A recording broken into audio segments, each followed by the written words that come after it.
ఈరోజు మనం ఉసిరికాయ దీపం ఏ విధంగా పెట్టాలి, అలాగే దీపదానం ఇచ్చేటప్పుడు ఏ విధంగా ఇవ్వాలి, ఉసిరికాయ దీపదానం ఇవన్నీ ఈ వీడియోలో చెప్తాను. ఈ వీడియో చాలా మందికి ఉపయోగపడుతుంది. అలాగే మీకు తెలియని విషయాలు కూడా ఈ వీడియోలో ఉంటాయి.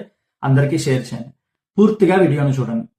మనకి ఉసిరికాయ దీపము అనగానే చాలా వీడియోల్లో, అందులో ఆడవాళ్ళు ప్రత్యేకంగా ఈ వీడియోలు చేస్తున్నారు.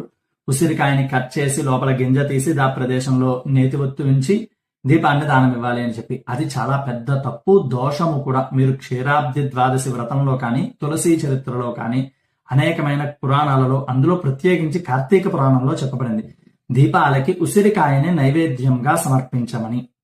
అంతేకాని ఉసిరికాయని కోసి దీపం పెట్టమని ఎక్కడా చెప్పలేదు. అది దోషము, గుర్తుపెట్టుకోండి.